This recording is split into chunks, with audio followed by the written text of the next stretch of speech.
Good evening. We, Team Fortunates, present to you an initiating coverage report on Whirlpool of India Limited with a buy rating and a target price of rupees 826.5 with an upside potential of 21.05%. We are optimistic about WIL due to the positive industry of the Indian economy, positive industry landscape, the brand image of WIL being backed with its strong parent company and robust financial performance of WIL as compared to its peers. In the year 1987, Whirlpool Corporation entered into a joint venture with TVS Whirlpool Limited with its first plant in Puducherry. In the year 1995, Whirlpool acquired Kelvinator and a major stake in TVS, thus forming Whirlpool of India Limited in the latter half of 1996. Whirlpool Corporation has 75% of shareholding through Whirlpool Mauritius Limited. WIL predominantly deals in refrigerators and washing machines, comprising of 85% of its revenues from this segment and the latter from air conditioners, microwaves and other kitchen appliances. WIL has also diversified its product portfolio into water purifiers and inbuilt kitchen appliances. The business model of WIL comprises of manufactured goods and traded goods.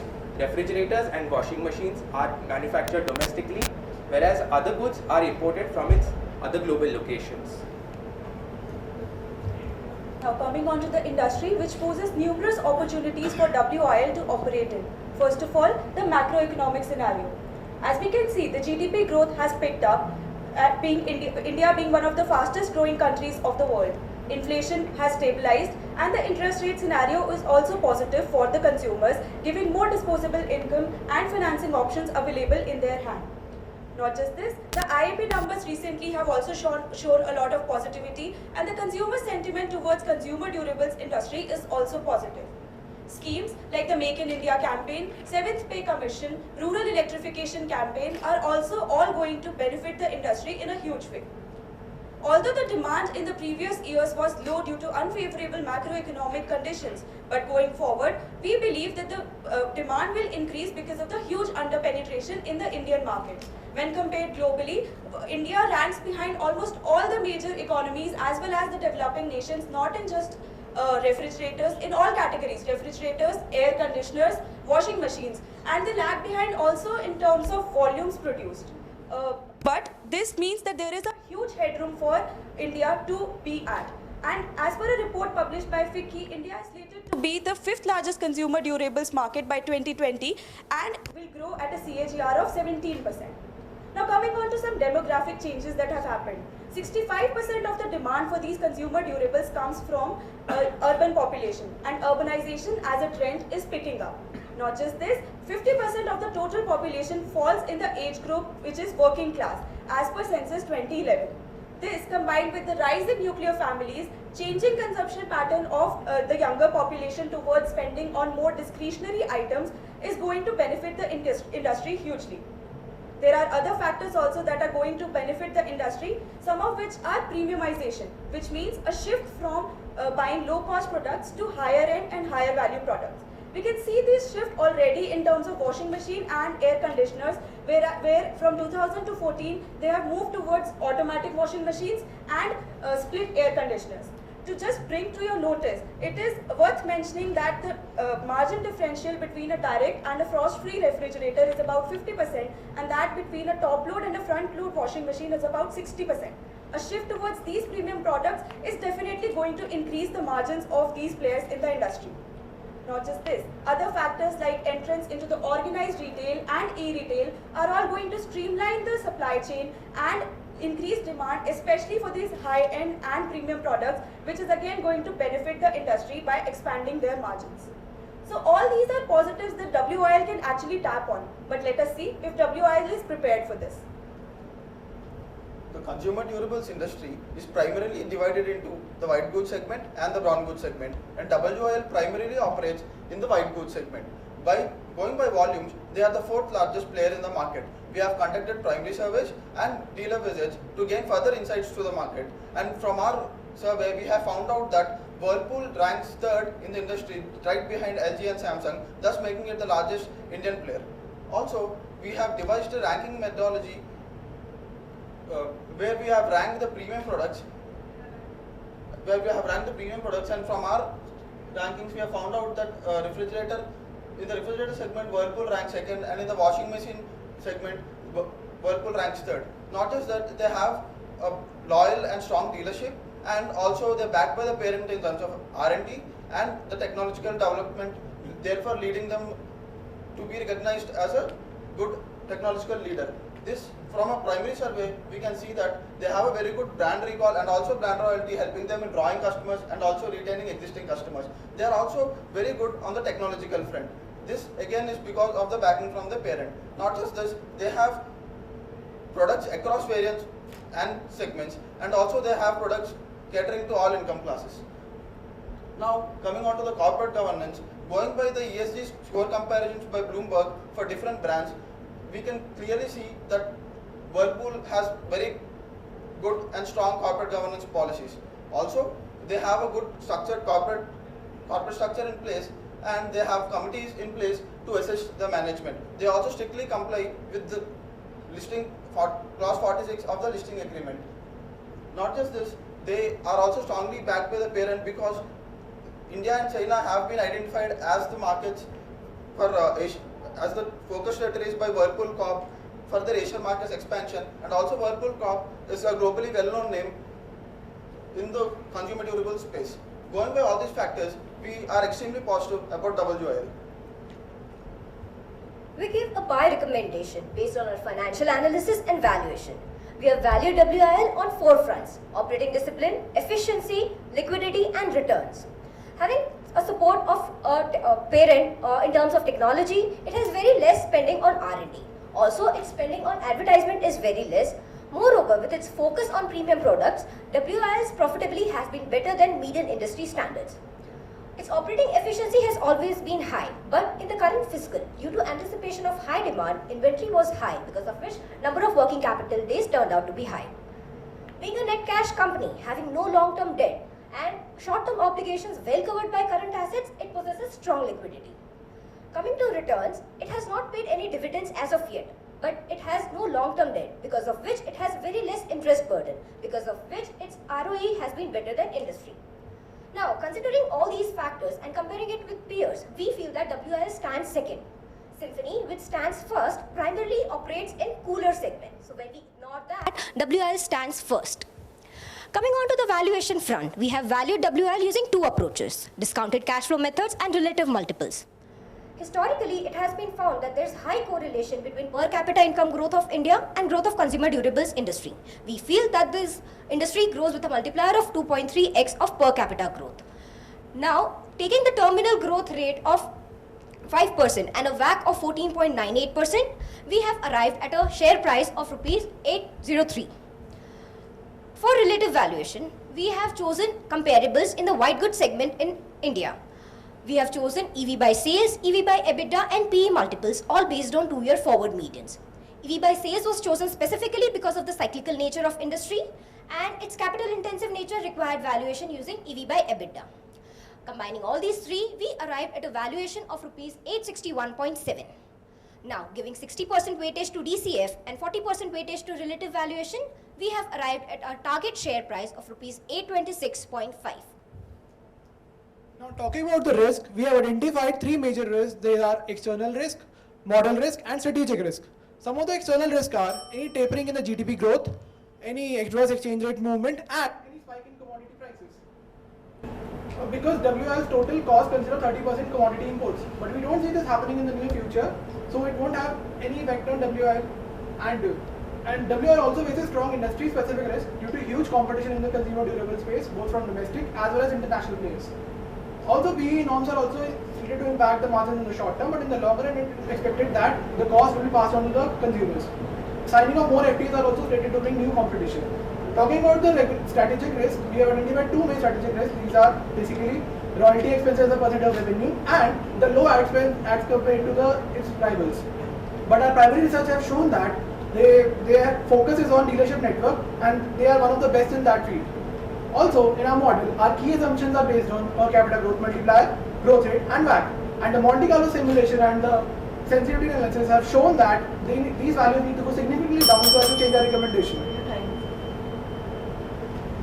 So, Yeah, one of the valuation methods that you looked at was the relative comparison between the peer group, and you people have taken the median valuation, right? So, is that correct to take a median valuation? Should it trade at a median valuation, or should it trade at a higher end of the peer group, or should it trade at a lower end of the peer group, and why? If it is to trade at a median, then why it should trade at a median? So one of the reasons why we have taken the median valuation was that in the peer group we also have Symphony, which has a different model, and its values are, its multiples are highly overvalued when compared to the other companies in the peer set. So that is why we have taken a median to represent the entire group and the industry as a whole. So that was the reason that we have taken the median values. Now when we compared these median values to what WIL was trading at, so we see that they are very close to the median values. That is why we have valued WIL using 2-year forward median directly the median price, and not taken any discount or premium on that value. What all goes into PE multiple of a stock? When you use the PE multiple, which is of course a median valuation multiple, what all goes into the PE multiple, and why various players are trading at a different multiples, and why this company should trade at a median?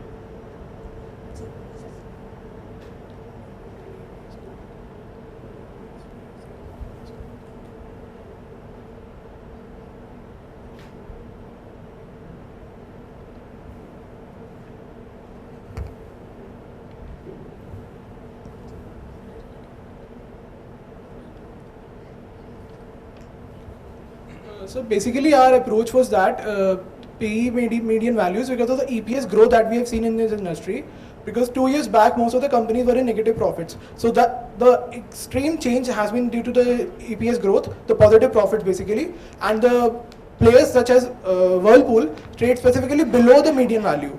So we expect that it to go up to cross the median value. So did you all look at the free cash flow method of valuation also? Yes, sir. So what all sensitivities does it have? So like we mentioned, for the free cash flow method, we have the main assumptions that we have taken are related to the GDP growth multiplier, the terminal growth rate, and the VAT. So for the GDP growth multiplier, what we have done is we were trying to find out the relationship between the industry and the GDP growth, because it's a cyclical company. So we found out that it is highly correlated with the per capita income growth.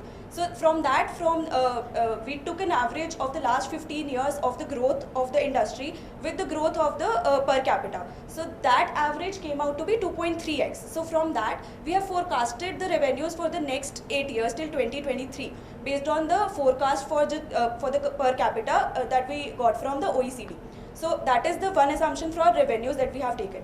Apart from that, for the sensitivity on that, like we showed on the slide, we have calculated the values which will go if we change the multiplier. So in effect, that also takes into account the factor if GDP is not as per our expectations, the growth is not as per our expectations. Not just that, we also did a sensitivity on the WACC and terminal growth, like you can see. So all that shows, and we also, the WACC and terminal growth sensitivity also we have done separately. So all these factors combined, also we took the Monte Carlo simulation so that we can be very sure of which price range the value will fall into. So based on that, that with 90% confidence, we can say that the value would be between 670 to 920, and the maximum value would be lying on the upper end. So for us to change our recommendations, like we can see, the multiplier has to go from 2.3 to 1.4, and for our recommendation to go to sell, it has to go to a low of 0.9. So that is the kind of sensitivity analysis we have done. In the market, there are various businesses trade at various different multiples, right? Some businesses trade at 10 PE multiples, some businesses trade at 30 PE multiples. Probably this is one of those kinds. What do you think? This has got differentiating attributes wherein it can trade at a 30 PE multiples, whereas there are lots of businesses in the country which are trading at, let's say, 10, 15 PE multiples.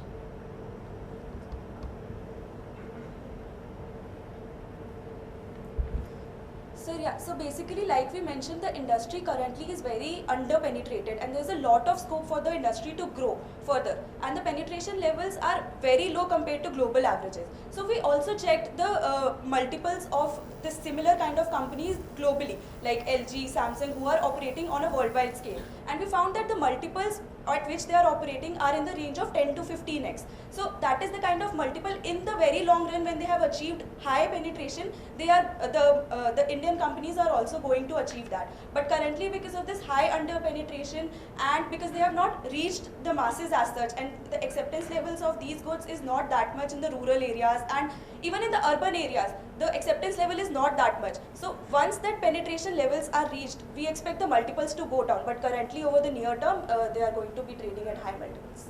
So the growth potential is the reason why the multiple Yes. is high. Okay. So in one of the slides, actually, we have mentioned that the team has done some survey.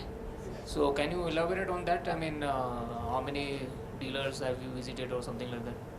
So we have visited the made dealer visits in Pune, Hyderabad, and Mumbai.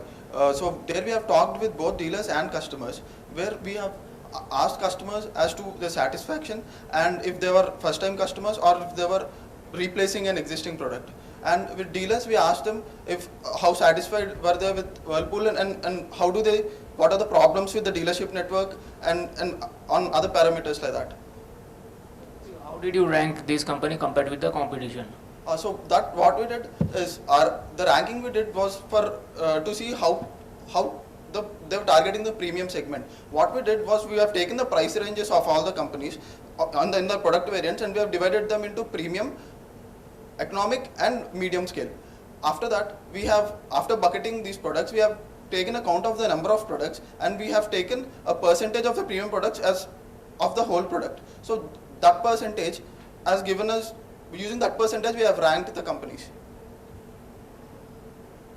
Just to add to that, the primary survey that we did, we devised a questionnaire and floated that across different consumers to gain an understanding on what their perception is about WIL vis-a-vis other brands. So that gave us an idea of how they are dealing. More than that, we also visited dealers to understand what kind of margins that they are getting from the company. So one good insight that we got from the dealers was that Whirlpool of India Limited is paying the dealers in 1 month, whereas other companies like LG, Samsung or other companies, they are paying them with a lag of 3 to 4 months. So that is the kind of loyalty that has built in because of this distribution network, because of early payments and timely payments by Whirlpool of India Limited. Second was on the advertisement. I think somewhere in the presentation you said that they are spending less, hence the margins are higher or something like that. But doesn't it, I mean, in case you want to create the brand value, the spend should be high. So how does it compare with other companies in the competition? So that is what we identified as a strategic risk, that these are the low ad spends that can create a problem for the brand image. But also we found out through our dealership visit that their dealership network has been really enhanced and they are now focusing on the in-the-store advertising. So for example, now they are placing their products right front in the prominent places and they're paying extra for it, like in the store like Chroma, Vijay Sales. They have realized that the real sales come from the retail outlets, and this kind of strategy they are implementing it, and we identified as a risk also. See, this GDP multiplier factor, whatever you have used, ultimately what has that translated into? What kind of free cash flow growth over the next whatever period of model? I mean, whether it is 20% growth, 25, 10, 15, how much? Yeah, so sir, for the revenues that we have forecast. No, I'm talking about free cash flow. Free cash flows. Sir, for free cash flows, the CAGR at which the cash flows are going is around 15%. 15. Yes, sir. Okay. Can you tell me components of return on equity of this company? Net, have you studied DuPont? Yes, sir. Yeah, so just give me ballpark figure. I don't want any accurate figures. Yeah, so sir, the main driver for Yeah, ROE, who is the driver? So the main that we found out was the profitability margins. Because, Margin is the driver. Yes. What is the margin? Uh,